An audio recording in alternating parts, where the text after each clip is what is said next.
Bienvenidos a la vuelta de este programa, bienvenidos y bienvenidas, porque, ¿sabes? En México, me acuerdo, yo tuve una de mis grandes maestras prácticas, o sea, no fue de universidad, pero una de mis grandes maestras de periodismo es la periodista Lidia Cacho, aprendí mucho con ella, y ella es feminista y bueno, estaba siempre a favor del lenguaje inclusivo, que cuando yo leí el primer libro de Lidia Cacho, me fue muy incómodo porque ella hablaba así, los y las, niños y niñas, no sé qué, no sé qué.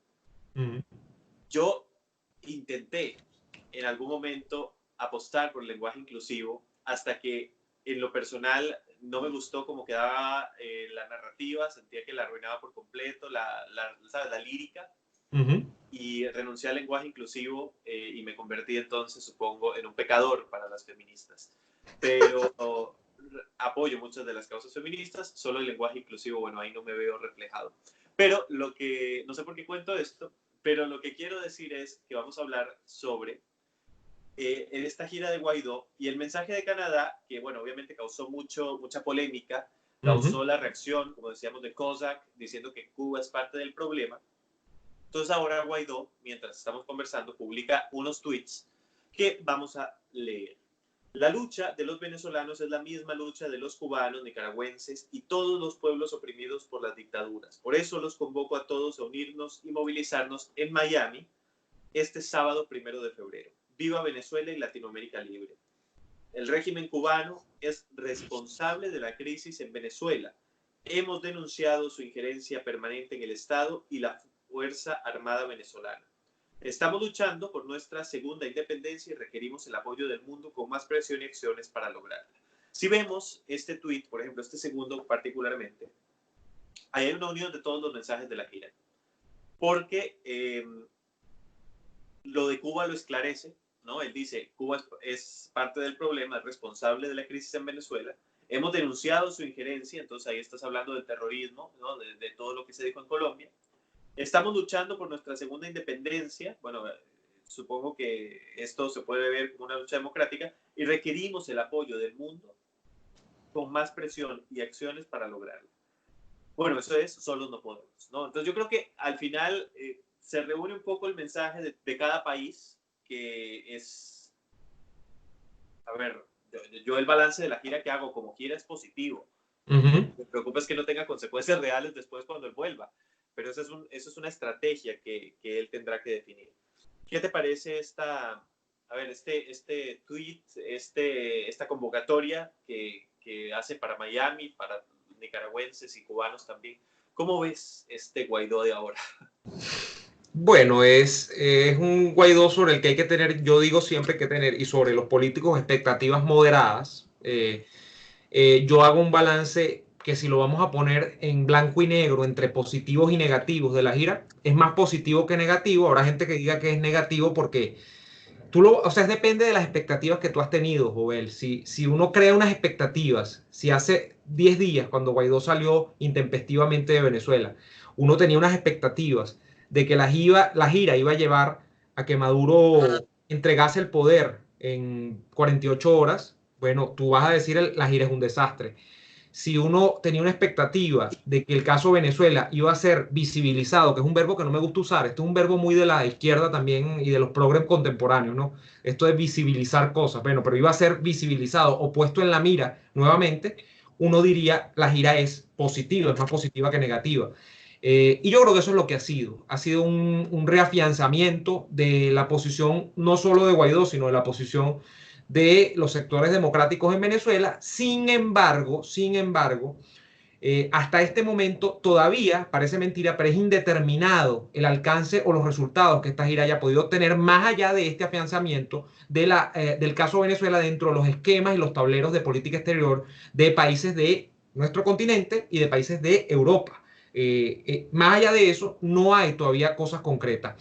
Cosas concretas como, por ejemplo, de las que sí se puede hablar.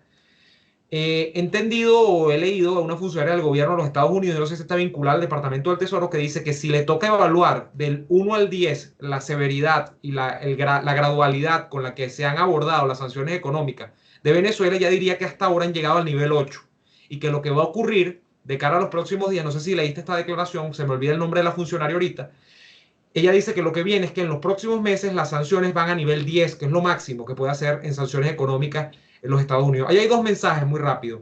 Uno, que por supuesto se van a incrementar las presiones, van a ser más complicadas. Yo creo que sí hay un resultado de las presiones. Si no, Maduro no estuviese valorando el crédito CAF, si no, Maduro no estuviese valorando incluso esto que salió en Reuters esta semana, creo que fue no, en Bloomberg, que es una cosa gravísima, Joel, que era entregar PDVSA, y no porque seamos los venezolanos en los que me veo representados, chauvinistas o patrioteros chimbos, de que se vaya a entregar al capital privado la industria venezolana, sino que el capital privado al que se va a entregar es de empresas rusas, españolas e italianas. O sea, hay una búsqueda de financiamiento porque evidentemente no está fácil el financiamiento. Entonces, sí hay un resultado de las sanciones. Pero por otro lado, si esta señora está diciendo lo que está diciendo, es que Estados Unidos va a terminar, esa sería la última jugada de Estados Unidos en temas sanciones. O sea, ya ahí no habría más que hacer, porque entonces no habría más sanciones más graves que esa que implementar. Y Estados Unidos tendría que pensar en otra cosa, si es que quiere presionar a Maduro, o bien olvidarse de Venezuela, que no lo veo. Si quizás hacer estacionarse en esa severidad de sanciones y no devolver, pero quizá no ir más allá tampoco a un tema de intervención militar. Pero eso me pareció bien importante. Entonces, el tema cubano, sí, pero yo cuando leí esto de Canadá, digo, bueno, pero es que este es un viejo tema venezolano, el de la injerencia de los cubanos en Venezuela. Es como en estos días, yo lo comentaba también, Maduro ha dicho que va a incorporar al canciller cubano, al embajador cubano en Venezuela, al Consejo de Ministros. Claro, y lo que haría es oficializar algo que ya todo el mundo sabe, que es que el puppeteer, el marionetero de toda la situación en Venezuela, ni siquiera era Fidel Castro, era un sistema que lo cuajaron a imagen y semejanza de Castro los castristas, empezando por su hermano, ¿no? En Cuba.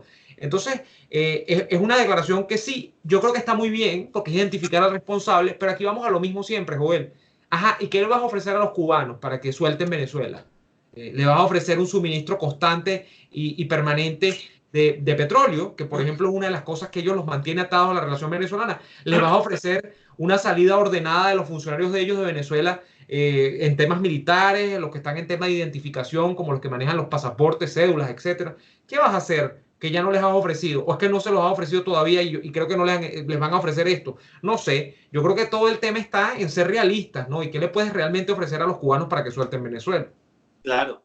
Ahora, yo he estado escuchando que el régimen de Maduro, no sé cómo lo has analizado, si hay información más precisa al respecto, estaría pensando en una apertura económica para intentar ver cómo sufragar esta crisis que obviamente se produce a raíz de las sanciones y cambiar del modelo socialista cubano al chino o al ruso. Uh -huh. ¿Qué te parece bueno, yo lo he escuchado como un rumor casi, pero hay signos importantes de que podría ser así.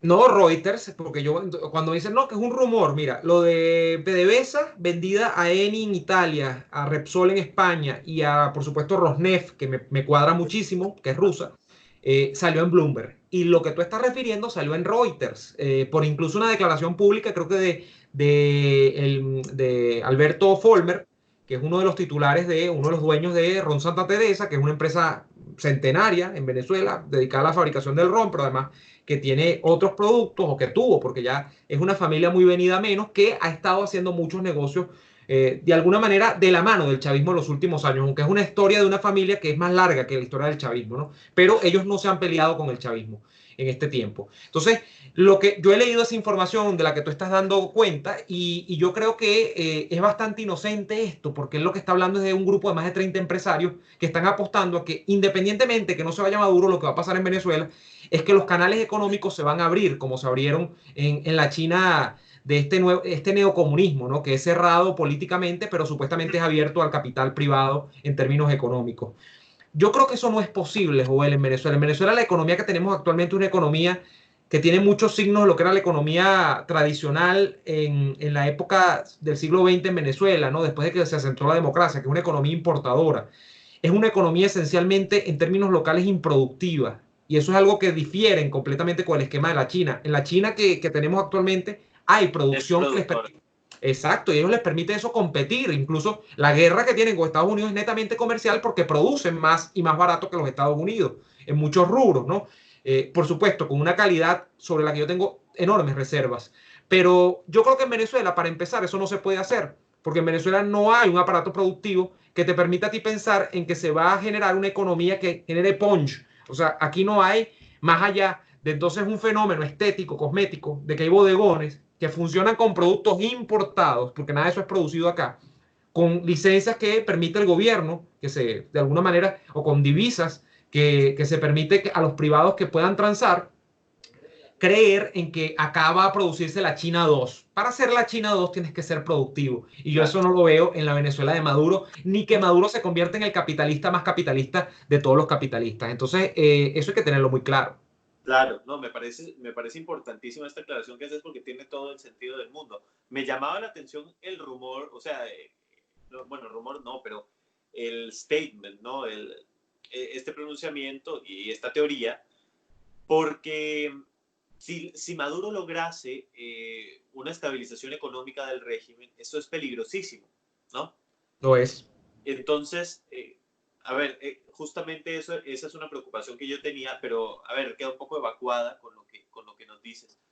Yo creo que el momento actual es muy importante porque Guaidó tiene un último respiro. Mira, yo no sé exactamente qué está pasando con esta gira. Sé que salió sin avisar, de eso estoy casi seguro. Sin embargo, no sé de quién fue la idea de salir. No sé si fue de él o si fue había escuchado versiones de que eran los gringos los que lo habían hecho salir. Sin embargo, ahora parece que los gringos no lo quieren recibir. Entonces, no estoy seguro de quién organiza esta gira ni cuál es el objetivo. Si el objetivo, por ejemplo, si la idea hubiese sido de Guaidó nada más, de decir, tengo que irme de aquí porque me estoy quedando sin popularidad y necesito hacer una gira para realzar mis números, de ser así, espero que no, esto va a terminar muy mal. Porque no hay forma de que él piense o de que suceda que la reacción que está teniendo por parte de la diáspora, que ha sido muy buena, mejor de lo que yo habría pensado, es lo que va a haber en las calles de Venezuela al regresar. Porque la gente que está padeciendo su ineficacia en sacar a Maduro del poder es la gente que está dentro. Porque los que están afuera, por supuesto, la padecen en el sentido de que quisieran volver. Pero mientras tanto pueden trabajar, pueden ganar, pueden hacer vida, mientras adentro se padecen todas las circunstancias que tú conoces muy bien, porque las vives. Entonces yo no sé qué tanta viabilidad hay en esto. Creo que debería estar preparándose una nueva alternativa a Guaidó, porque no puede ser que todos los huevos estén en esa canasta, pero no sé quién va a ser esa alternativa. Desconozco si esa es la intención, por ejemplo, de María Corina Machado. No sé si ella estaría dispuesta a colaborar con Guaidó si él se lo pide. Por ejemplo, hubo dos propuestas de Diego Arria, una que era regresar con él si se separaba de los partidos y entonces hacer una especie de rebelión que fuera, que no viniera de los partidos, sino de Guaidó como presidente autónomo, acompañado de María Corina, Enrique Aristilleta y se sumaron Orlando Urdaneta, Carlos Ortega. El planteamiento a mí me parece atractivo, sin embargo, creo que no hay interés de Guaidó por este lado, de su lado, porque él no tiene, al parecer no tiene ningún interés en separarse del G4, ¿sabes? Sea lo que sea que queda de eso. Él parece estar muy comprometido ahí. Y bueno, luego estaba la otra alternativa, que era la del Consejo Consultivo de Estado, en el cual en lugar del G4 tenías un consejo, esta opción a mí me generó ciertas reservas, en la que María Corina Machado era vicepresidenta de la República y Enrique Aristilleta era, él dijo, ministro del Interior o de la Defensa. A ver, son propuestas que yo considero valiosas porque alguien tiene que proponer algo. Se tiene que preparar una alternativa, Omar. Porque yo creo que si Guaidó regresa sin un planteamiento y sin haber conseguido afuera la amenaza inminente que se requiere, su caída es inminente. Sí, yo creo que hablando de fichas y más allá de los nombres, estos que tú has sugerido y el planteamiento de Arria, el planteamiento del Consejo con María Corina, la apuesta de Guaidó en estos momentos está absolutamente cifrada y yo espero que sea hasta ahí, porque bueno, aunque no es la que más me gusta, es algo potable en una elección libre presidencial y todo lo demás. Hay gente que esto le hace mucho ruido, pero dice, bueno, ¿cómo vamos a ver una elección? Mira, no veo a la comunidad internacional dispuesta a mucho más. Lo hemos comentado en la ida. Hasta estos momentos no lo veo, más allá, quizás si llega a un punto de no retorno, incluso la política de Estados Unidos y ve que las sanciones no procuran esto, de que ellos se aventuren en una solución bélica, en una solución de un tipo de coactivo más fuerte, donde no sean solamente sanciones económicas, pero eso ahorita no está. Entonces, la propuesta de Guaidó es esta elección presidencial. ¿Cuál es el problema con la elección presidencial?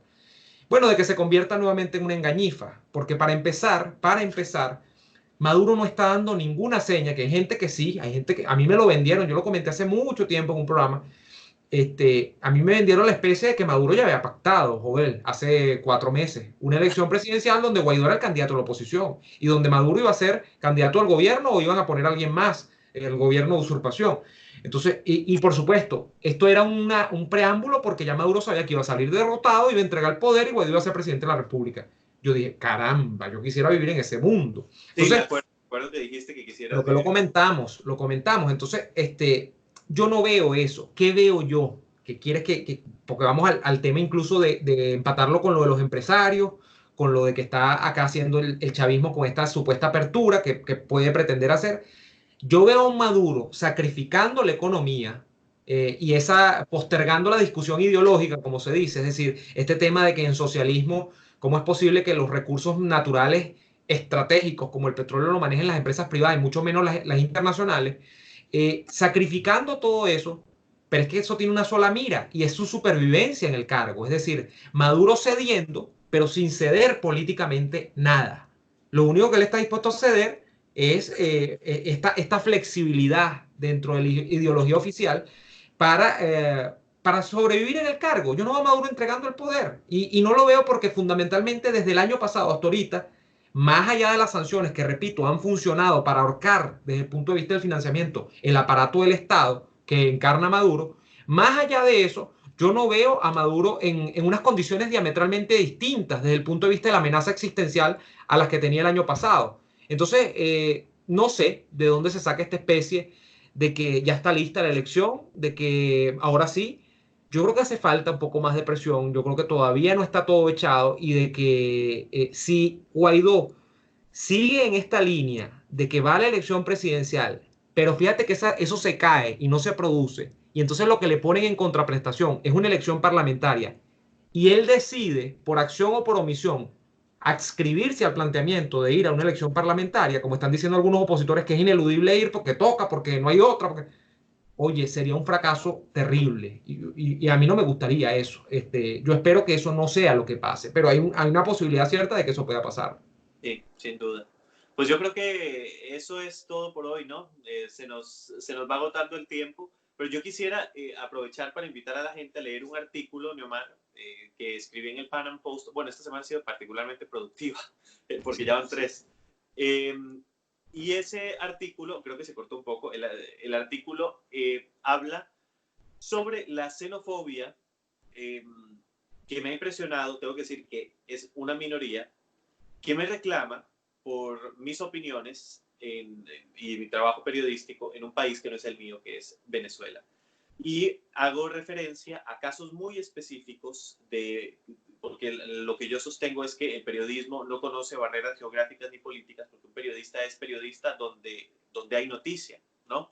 Y entonces les pongo varios ejemplos de periodistas importantes que han hecho su trabajo en países donde no nacieron, donde no crecieron, pero donde finalmente se les dio la oportunidad en primer lugar de ir, de conocer y de cubrir esas historias, y que yo creo finalmente que quien no esté de acuerdo en que yo, por no ser venezolano, opine, simplemente le invito a que no me siga, y quien sí esté de acuerdo, y sé que por suerte es una mayoría de las personas que nos ven, les agradezco muchísimo, pero bueno, les comparto este artículo para que ustedes vean que no es único el caso de un extranjero que cubre una crisis en otro país. Y ahí está el caso de Oriana Fallaci, que se los ilustro muy bien, Cristiana Mampur, tenemos otros periodistas latinos, está Patricia Yaniot, Fernando del Rincón, Jaime Bailey.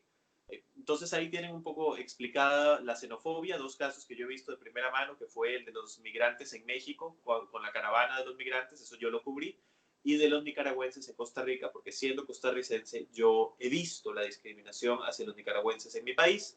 Entonces, todo este tema de la xenofobia está en un artículo en el Panam Post y aquí abajo te dejo el enlace junto al enlace de la ida, que es la primera parte de este programa que está en el canal de Neomar. Gracias, Neomar. No, gracias a ti, Joel, y nada, en descargo de nuestro gentilicio, de los venezolanos, yo sé que hay mucha gente, y te lo digo no por compromiso, sino porque además son buenos amigos míos, que sin saber que tú y yo éramos amigos, me decían, oye, qué bueno lo que está haciendo este joven, que entiendo es costarricense, me decían, bueno, no sabían ni dónde eras tú, te estoy hablando hace meses, ¿no? Hace meses atrás.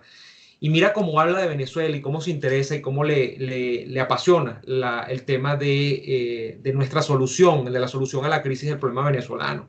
Y propone cosas y habla y entrevista. Yo te lo agradezco muchísimo, siempre te lo digo, Joel. Un gran abrazo y nada, nos vemos en la próxima ida y vuelta, la de la semana que viene. Pura vida, nos vemos.